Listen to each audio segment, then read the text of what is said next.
So today we're sowing sweet pea seeds, sweet peas, and I just want to talk you through it.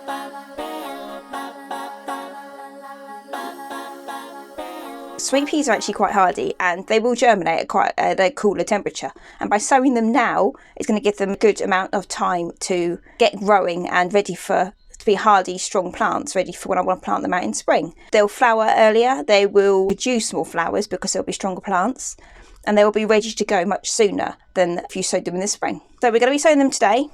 As you can see, I've got quite a big tray here. I've got around 40 to sow. Usually I do around 40 to 60 plants, so I've got a big tray ready. Something I have to do, but I haven't got any at the moment, which is why I'm using the tray, is I use loo rolls, the centres, the cardboard centres. They make really good root trainers. Put them in a seed tray, normal standard seed tray, line them up, and fill them with compost, and then plant the seeds in there, and it's really good, it's enough depth for them to root all the way down to get a good root system, because they need the height to get a good root system. So they're really good, and it's a really good way of recycling as well.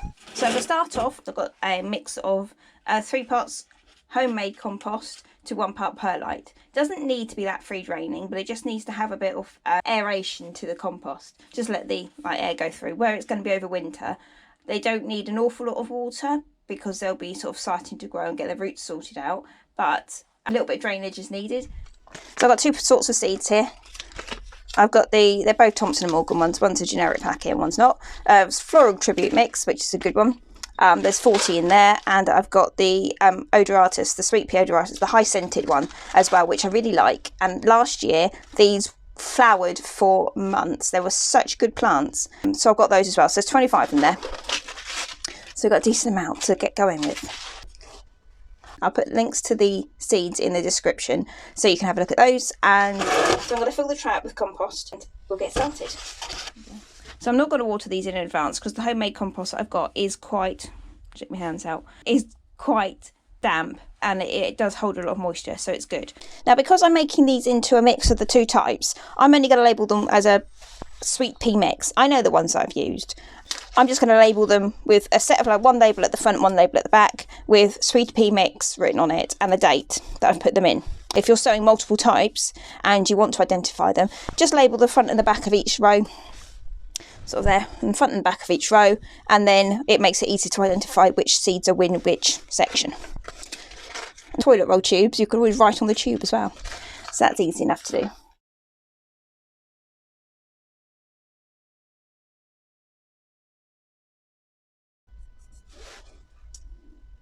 And the date today is the pen's dying.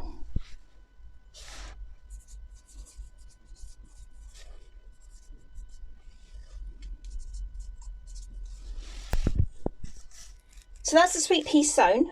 I'm now going to give them a water, and I'm just going to push them down, cover them with a bit more compost, just a little layer of compost to finish them off, and then I'm just going to leave them. And you can see from here, from the last row, I've got the sweet peas.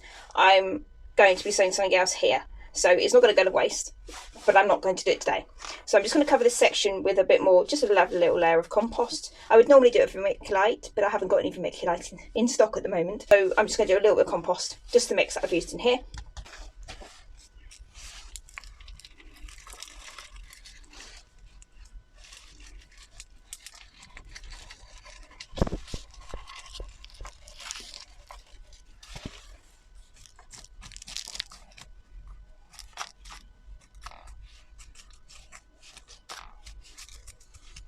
There we go. Give them a good old watering.